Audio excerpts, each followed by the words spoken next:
Ladies and gentlemen, you guys have been asking, and guess what? You guys are about to receive. You guys been talking about this Sarah Boone case. You said she's on her eighth attorney, this, that, and the other. Well, guess what? She actually has a new judge now. And the new judge, she's talking shit about the old judge and like, oh, thank God I have a new judge. And this dumbass judge couldn't figure anything out. Like she didn't say it exactly like that, but it's really close. So we're gonna go ahead and check out the Sarah Boone update, y'all. Now, she's still in jail. She's waiting for her trial, and it's coming up really soon. So let's go and check this out.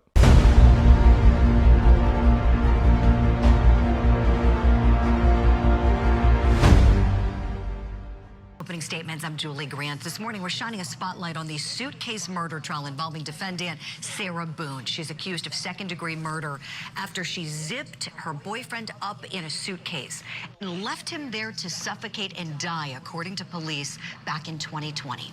Well, now, 4 years later, Boone is impatiently awaiting her trial and maintaining her innocence. And they say impatiently waiting for trial, but honestly, come on, guys. We've seen this with Daryl Brooks before. She's not impatiently waiting her trial or anything like that. She is just trying to stall with us. Like, listen, bro, 8 lawyers, that's a stalling tactic. I don't care what you tell me. There's no way that you have a difference in agreement with 7 whole lawyers. Every single one. Nah, I disagree. Nah, I'm disagreeing. Nah, I disagree. Nah, that's bullshit. That's not... I call cap on that. I don't see that as being the actual situation. I think she's really scared, just like Brooks was, to go to court and get her sentence. Second degree murder. Yeah. She's been in there for almost 5 years, bro. Might as well. She should have pled to something, but she didn't. So now we're going to have this insane trial. She's gone through a carousel of attorneys. She's currently on lawyer number 8 right now, if you can believe it. And she's also penned numerous letters to her former and current judge on the case, voicing all of her frustrations. To her new judge, the Honorable Judge Kranick, she writes, quote, "Finally, a new judge. It's strange how the Lord works." Honorable Judge Kranick from Sarah Boone. Her handwriting is listen, look at her handwriting. It's so consistent also. This is some psycho writing. Like, this is somebody who just all the thoughts in their head, they're just scribbling them out as fast as they can do it. This lady got some issues. Just by her handwriting, I can make some assumptions about this lady. Anyways, As I was in the process. Hold on, let me back it up. To her new judge, the Honorable Judge Kranick, she writes, quote, "Finally, a new judge. It's strange how the Lord works. As I was in the process of trying to disqualify Wooten after being my judge for 4 years, and me still incarcerated with nothing to show other than seven different attorneys, not by choice. I'm still wondering why I've had to wait for 4 years for something to finally happen on or in my case. Either way, I'm still here waiting patiently and very excited to get this highly anticipated show on the road." She put it in quotations. She said, "Get this highly anticipated show on the road." So, man, if this lady represents herself, you already see the mind frame she's in. Show, if she represents herself, she either wants her attorney to make this a spectacular show, or she's going to make this a spectacular show on her own. Bro, you guys put in the comments, man, are you guys ready for the Sarah Boone trial? That shit is going to be crazy. I don't know yet if lawyer number 8 is working, but I'm pretty sure, like I said, I am pretty sure that if she cans another lawyer, she's going to have to represent herself. There's nobody, I don't think anybody's going to take any more of that shit. Like, if she cans another lawyer, she's going to have to represent herself. Mark my words. And I hope she does, because that is going to be crazy. Anyways, let's continue. Very excited to get this highly anticipated show on the road. She calls it a show. Okay. So what does Sarah Boone's communications tell us about her? We have a very special guest. We're so pleased to have on opening statements this morning. She's a civil attorney and she's a former Broward County Circuit Court judge. You know her from presiding over the Parkland school shooting case, the Honorable Elizabeth Scheer. Good morning. Let's talk about the Honorable Elizabeth Scheer. She, I don't know if you guys remember that school shooting that happened with one of the kids. It's like shooting number 753, right? It was just one. It was just another one. But in this case, the guy in the interrogation room was, making a whole bunch of self-harm threats to himself, saying that he was depressed, and she couldn't handle it. Like, when I tell you she was the opposite of, what's the other judge? She's quite the opposite of Jennifer Darrow. Darrow was able to keep her cool, keep her composure. Everything was Gucci. Everything was cool all the way to the very end. But this judge, on the other hand, she couldn't help it. You could clearly see bias toward the defendant. She didn't like him. She didn't like the lawyers. She didn't like anybody. I'll show you a snippet real quick of what we're talking about. Okay, but what you are doing right now is highlighting something and making more of a spectacle. So if your office in general does not want to facilitate or incite violence, then we need to just sit down and move on. That's it. There were 18 witnesses, 16 or 18 witnesses that testified today. There was nothing that was said until Ms. McNeil made her point made, and, we're moving on. But is the court going to do anything about maybe stopping it from happening again? When these people are upset about specific things that have gone on from that table, like shooting the middle finger up at this court and laughing and joking, Ms. McNeil, be quiet. When these people have sat in this courtroom and watched this behavior from that table, and they want to say that they're not happy about it, what is the problem? Judge, I have no problem because I have thick skin. But once you bring in my children, I think that's highly improper. I didn't even know you have children. I don't know what you're talking about. Your children? What about your children? But yeah, she's I don't know about her. I feel like she was put into that judicial position when she wasn't particularly ready, maybe emotionally. I don't know. You guys let me know what you think about this judge. Morning, Judge. Nice to see you today. Good morning. It's great to see you too. Great to be here. Thank you kindly. Let's talk first about all of the lawyers that Sarah Boone has gone through, Judge. She has just managed to get her 8th lawyer representing her. I know you've gone through some of the documents ahead of coming on the show this morning. Based on what you've seen in the withdrawals that have been filed with the court by all other 7 lawyers, what are your thoughts on how difficult she might be as a client, Judge? My gut reaction is she does not like the advice that her attorneys are giving her. My gut reaction says that there's a pattern here. These lawyers are obviously... No, hold on. Former Broward County Circuit Judge presided over Parkland school trial. Former. You see what I mean? I don't know. Maybe you guys let me know if she's still a judge. But it says former Broward County Circuit Court judge. It didn't say formerly running through or formerly presiding over this case. It says former judge. So is she not a judge anymore? You guys let me know. Shit. And I know it's because of that trial. That trial had to be the reason why she's not a judge anymore, if that's even the case.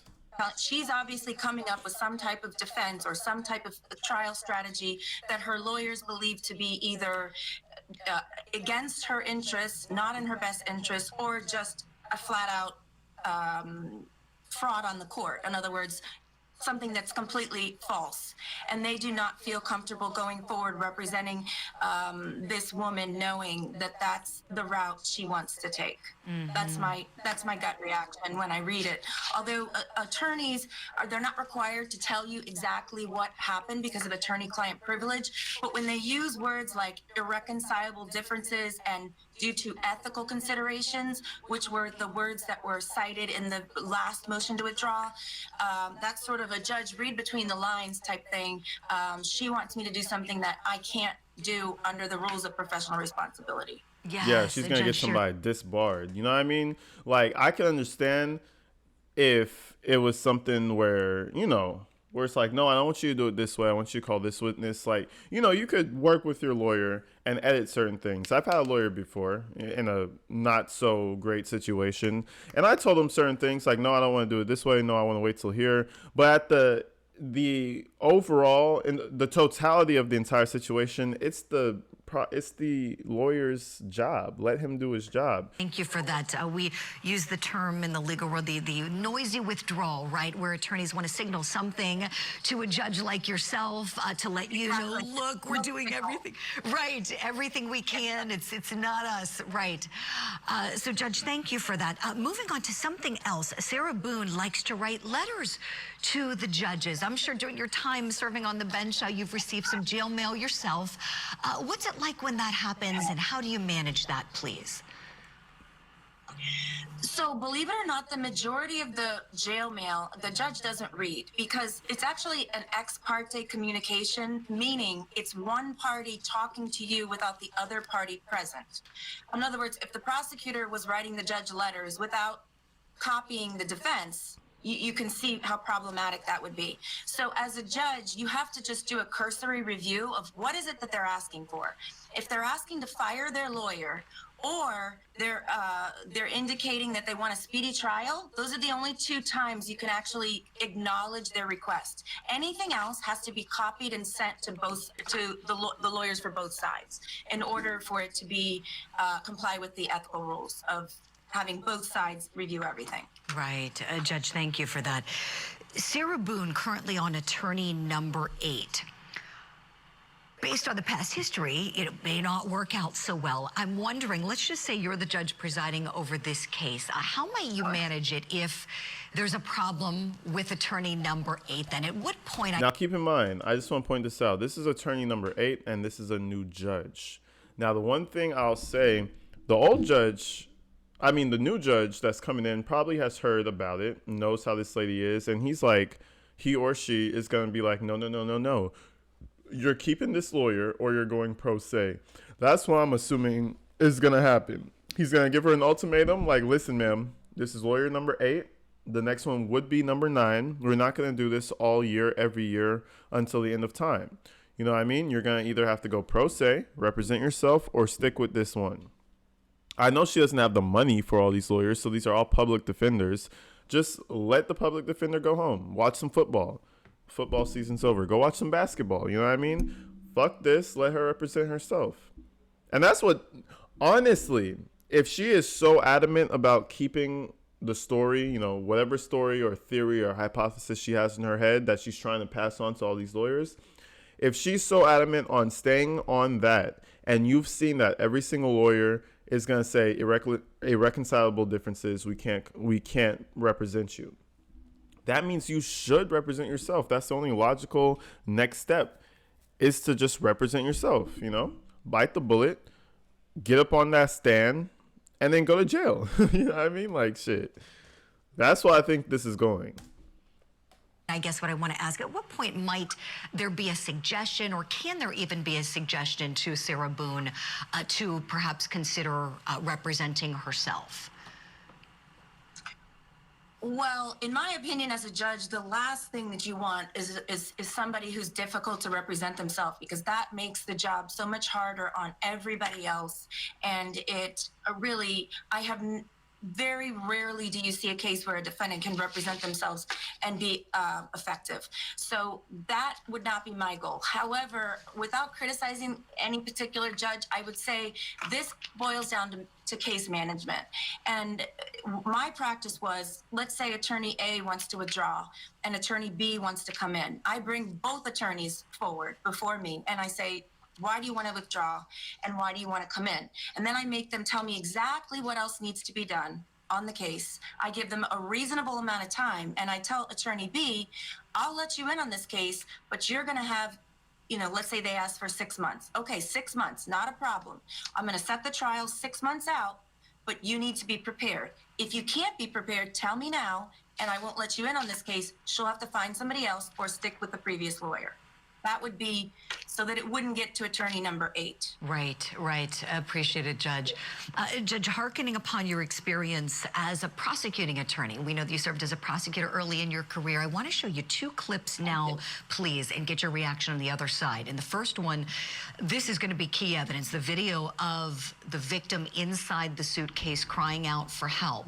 And then in the following clip, you'll see Sarah Boone speaking to investigators who arrive at the scene after the 911 call.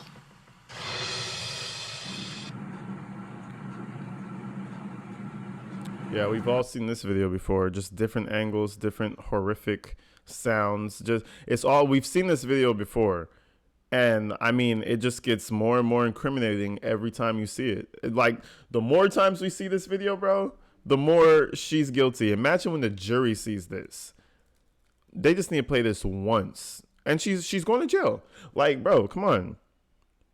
In what world? You know what I mean? In what world does she get off with this footage? Even the O.J. Simpson trial, there was blood, there was gloves, there was history of abuse, there was this, there was that, but there was never really a smoking gun. Well, I mean, many of you guys, let me take that back. Many of you guys will disagree and say that there was a lot of smoking guns in the O.J. trial. But this right here, Sarah Boone, this video, there is nothing more of a smoking gun than this video. That's all they need to show the jury, in my opinion. This is all they need to show the jury. The hate in her voice, it's not just the fact that he's in the suitcase saying, Sarah. Like, it's not just that. It's the way she said, fuck you. Honestly, I think for everybody in the jury, the way she said, fuck you, there was some hate in there.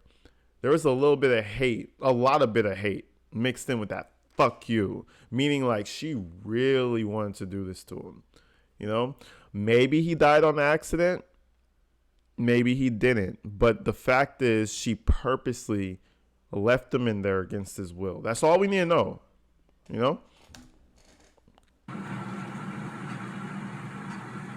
Sarah.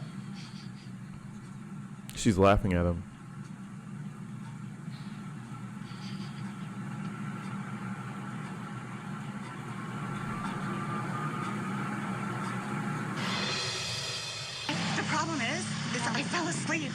I fell asleep. When did you do CPR? This morning, when I found it. Before you called? Yes! 1 o'clock right now. Alka-fucking-holic. She says 1 o'clock right now. Now listen to me. I be drinking, Shout out my New Belgium, I be drinking. My cousin says I drink too much, My sister says I drink too much. Whatever, you know what I mean? But this, I might be a bit of an alcoholic, but this, listen, if a possible alcoholic is saying that this chick is a fucking alcoholic, you know she's an alcoholic. You know what I mean? Like, this lady, you're waking up at 1 o'clock in the afternoon. Oh, you're playing hide and seek with your boyfriend, but you forgot him in the suitcase. No, that's some alcoholic vibes right there, bro. Completely. She even looks shit-faced. Like, when you wake up from a drinking snooze or like a cush nap, and you're just like, you don't know where the fuck anything is, and it's like you don't know who you are and where you are and why you are, and it takes a little bit to like get back. That's what she looks like right now. I tried. I was awake, but I actually got out of the bed at like 12:30ish, whatever. So I came downstairs, and I was like, oh, he's in the suitcase still. So she passes out or falls asleep while he's in the suitcase. Judge, your reaction to this case evidence, as we know this stuff, it's coming on in. And it's compelling as anything. I mean, that's some of the most compelling evidence I've ever seen. I mean, you could almost feel yourself gasping for breath as you're watching it. And that leads me to another, although, of course, this is my opinion and I can't say for sure, but a woman who's trying everything, going through attorneys like this, even though she's saying, I want my day in trial, my gut reaction is she's trying to delay and delay and delay because she probably realizes just how bad the evidence is against. See what I'm saying? I just said that earlier. She's trying to delay. She may seem like she's irritated and nothing's happening and nothing's happening and this is so ridiculous and no one's ever listen. County jail is better than prison.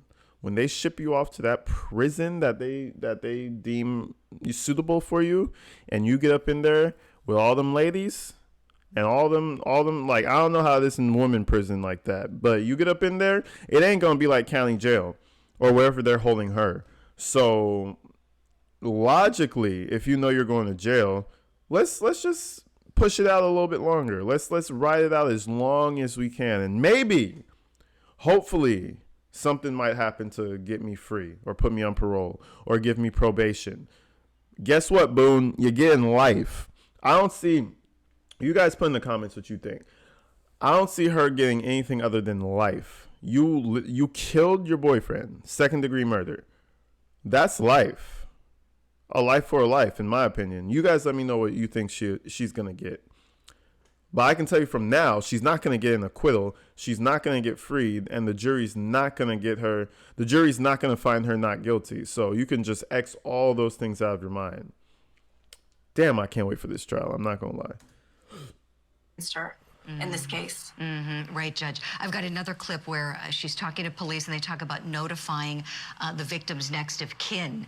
Take a listen to what she says when they tell her that. They're gonna know what we're here, what we're investigating, and that they're gonna think I killed him. Why would they think that? They always have said that. They've always have said that. What have they I said? told you it's because I'm the blue-eyed white dragon. That's what they call me. Because they don't want him with me. So he's basically just not really been around his family because he chooses me over them. They call her the white dragon. Listen, bro is Hispanic, okay? They call you the white dragon. You know why? Because you're a bitch and nobody likes you. If you're a white woman and went to the Hispanic carne asada and you were chill and you were drinking and you were dancing and you were vibing and moms liked you and you brought something over to the party that you made and you know what I mean? They're not going to call you the white dragon. They call her the white dragon because that's what she is. The white dragon. Unpleasant, ready to spew fire, and just unstable, bro. And an alcoholic. Listen, when it comes to an alcoholic, everybody has one in their family. You know what I'm saying? And it's either the lovable alcoholic or the one that everybody hates. Because I know I grew up with somebody, you know what I mean? I'm not even gonna say how they're related to me, but I grew up with somebody and he was an alcoholic, straight up. But guess what? Everybody loved him. Everybody wanted him to stop drinking, but kind of just accepted it that's how he was, you know? Now you have another alcoholic, the one who gets angry, the one who gets violent, the one who starts crying, the one who just starts doing weird shit. Listen, nobody's going to like you. Nobody's going to want to hang around you. She's that type of alcoholic. The White Dragon. That's her drunk name, is the White Dragon. Shit. Come on now. Judge, what do you think hearing her say that? This is someone who, as a criminal defendant, is not smart. By the way that she's coming at the media, she's trying to give her side of the story. I imagine that was her setup of what she was going to eventually tell the police, and she's trying to come up with excuses, not realizing that all of this talking is just hurting her. She is stepping one foot and then another foot and one step after another into a deep water. Mm-hmm. Oh yeah. She's just not doing well for herself. No, not at all. I can't wait to see if she testifies at trial. I have a feeling she might. Judge, last No, question. she'll testify. You guys put in the comments. I've been saying put the comments for everything. Y'all put in the comments if you think she'll testify. Listen, she gonna testify because she's in the right. She thinks she's in the right. She's gonna testify. Trust me on that one. You think we'll see it? Go ahead. Oh yeah. Do you think we'll see her testify? I absolutely think she's going to testify. I think that's the other problem. I think that her lawyers can't get her not to testify. And ultimately, that's the defendant's right. So what I predict is going to happen is a lawyer cannot suborn perjury, knowingly put forth perjury to the court. So these lawyers obviously are having differences of opinion as to whether she can testify. They don't want her to testify, if I had to guess. I imagine they will sort of submit her testimony to the court without asking any questions in the form of a narrative, which is the only way that a lawyer legally, under the rules of professional responsibility, can offer testimony or allow their client to offer testimony without being a part of it, knowing it to be false. Right. Judge, this is such fascinating insight you're sharing. No, but I think that's also bullshit. Listen, you think all the defense attorneys out there in the world believe in their defense, in their defendant? Let me say it again. Do you think that all the defense attorneys in the world believe that their defendant is, innocent? Hell no. Do they let them testify? Yeah, they do. You just have to say, like, yeah, I thought it was true. I believe them. Like, come on now. I think they just, my real reason for them not wanting to represent her, in my opinion, is just because she's a bitch. Not because she's coming with some outlandish story that they can't represent, because under the rules of legal obligation, you can't know that this is a lie and go ahead and let them testify anyway. I don't think it's that. I think she's just so difficult that they just don't. One, it's a crazy story she wants to spill out there. And two, she's just so difficult to deal with. It's like, I'm not going to waste my time. You know what I mean? I could vouch for it, but I'm just not going to get badgered by you, and I'm not going to waste my time. That's what I think it really is. We really appreciate that. It gives something for us to look for when the time comes, because reading between the lines, kind of reading the tea leaves in all of those motions, it seems that there is a big problem going on here, and maybe you just might have hit the nail on the head with her testimony.